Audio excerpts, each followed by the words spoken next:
those of us leaders and our presidents and our ADs and all of our commissioners, we want a sustainable, legally defensible model for college athletics. And given all the dynamics, really Congress is the only place that can create that sustainable model. And so Senator Cruz has been working hard as a leader on name, image, likeness. We believe he has a common sense approach to this issue, and that we want to secure the future of college athletics. And so while he was here today yelling for the Aggies, we thought we'd just say a few words about name, image, likeness, and I'll turn it over to the Senator.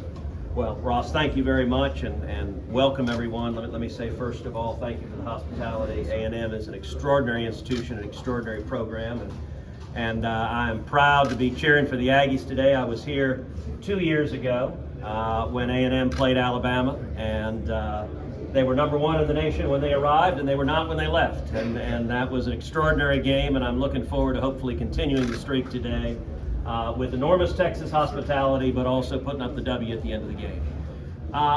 College sports is something amazing.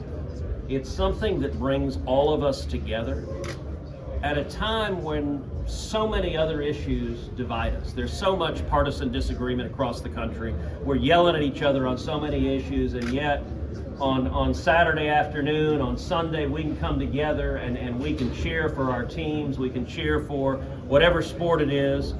And it's something that is also an amazing avenue for opportunity for thousands upon thousands of young men and young women to get an excellent education. And I gotta say right now, the state of college sports is the Wild West. It is chaos. And there is growing realization across party lines that Congress needs to act. We need to step in and act to preserve college sports. And so I've worked very closely with A&M and with universities throughout Texas and multiple conferences and the NCAA, working initially just to solicit best ideas in terms of how to address this issue. I've now filed legislation. The legislation that I've filed, number one, protects college athletes' rights to name, image, and likeness. I think it's right, I think it's fair that if a young man, a young woman develops an incredible skill, they become incredibly good at a sport, and they're able to generate millions of dollars for their school, that they're entitled to earn the fruits of their labor. They're entitled to share in that reward. So I think that's a good improvement for college sports. But at the same time, we need a way to have some system of rules so that you ensure competition, so that you ensure that you don't have a handful of giant rich schools scooping up all the best athletes and you destroy competitiveness throughout the league. And so my legislation also empowers the NCAA to set rules governing recruiting and pay to play, to make sure that you have fairness across the system.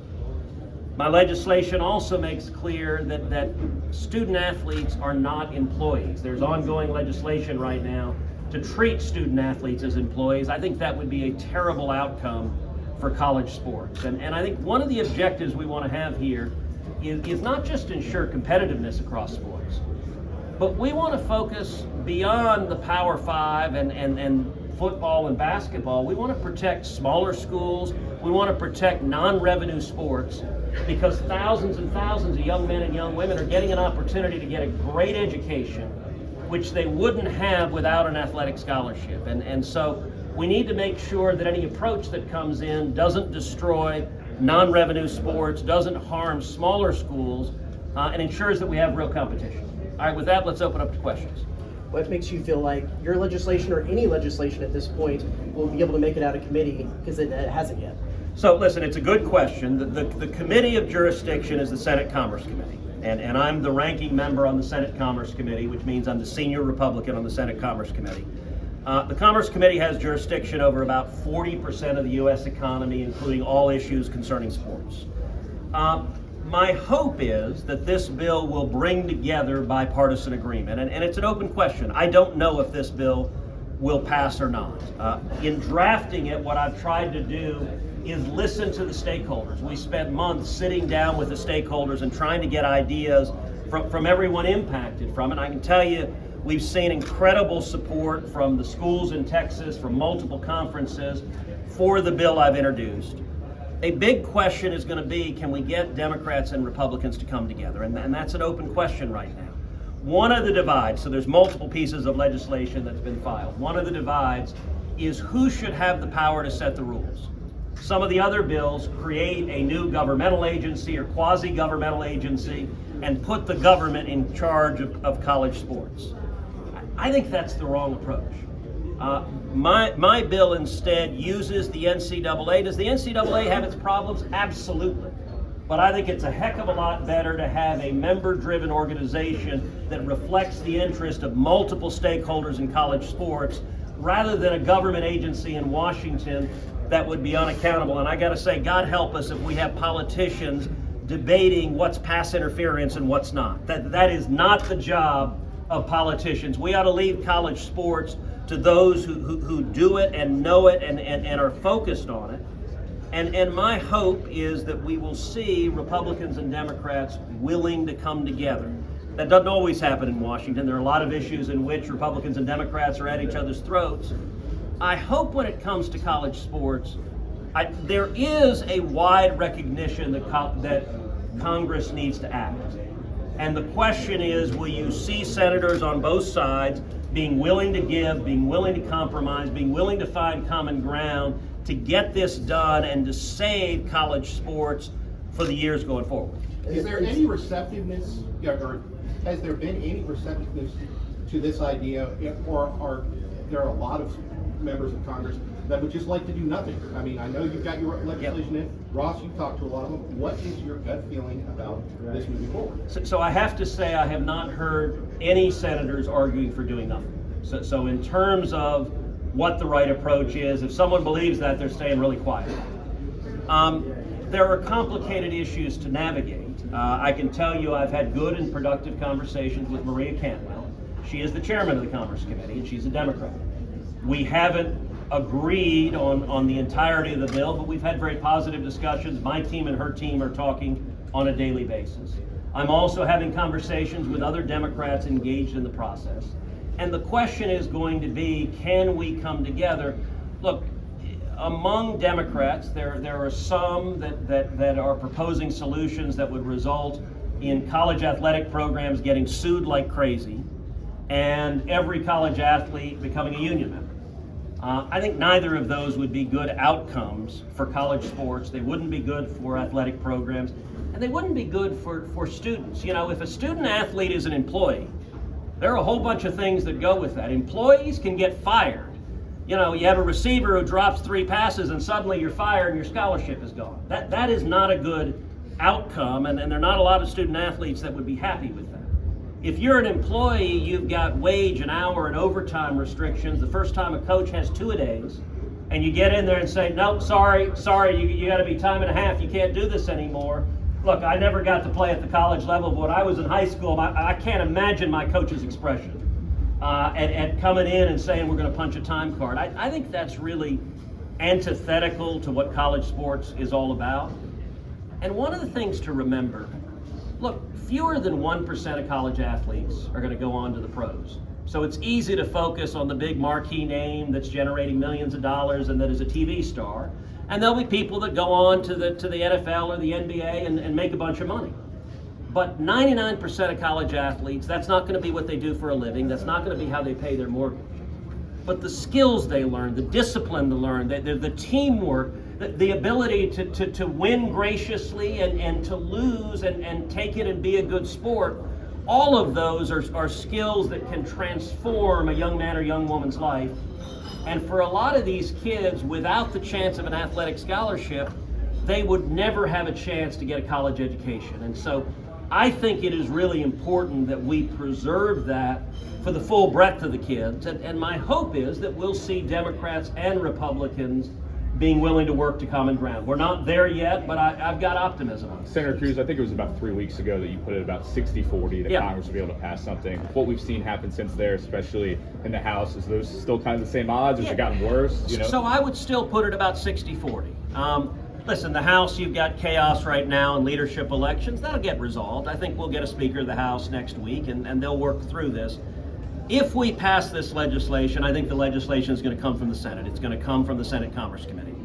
And I will say the Senate Commerce Committee has a long tradition of passing bipartisan legislation working together on pro-jobs, pro-competition legislation and passing it into law. I've authored 94 different pieces of legislation that have become law. And so I believe this is an area, there are some issues that are just partisan and you're going to have D's and R's fighting. I don't think this issue has to be one of them. And so my hope is that we will have senators on both sides who are at their college games this weekend, who are cheering on their teams, and they don't want to see their teams and their schools, they don't want to see the programs go away. They don't want to see non-revenue sports dry up. They don't want to see, you look at a different sport, you look at basketball, March Madness. I mean, one of the great things is you got 64 teams and any one of them can win the whole tournament. That competitiveness is an amazing thing.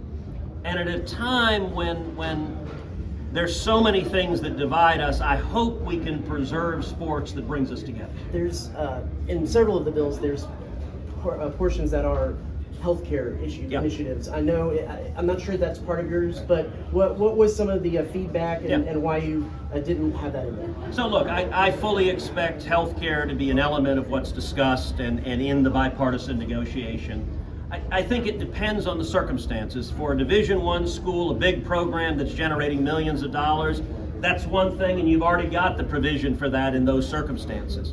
For smaller schools, if you've got a Division II or Division III school, if you've got a sport that's not generating money, imposing a healthcare mandate could end up just eliminating those programs. And I don't think we want to see these kids having their athletic programs taken away because a bunch of politicians in Washington drove up the cost. And so I expect that to be a topic where there's some compromise. And if we start with the premise that we want to ensure kids are getting a good experience and protect their opportunity to go to school, we ought to be able to find a middle ground on that. How do you envision and maybe Ross, this may be a better question for you, but in terms of maybe donors laundering, pay to play through NIL to say, here's this, sign this napkin, I'll give you 6 figures as like an NIL. How do you kind of envision a system working out to where you're not restricting and you're not getting into the business of, fair market evaluation, but you're also kind of, I guess, putting some guardrails on that? So look, what this bill tries to do, and I think if we're going to get a bill that passes,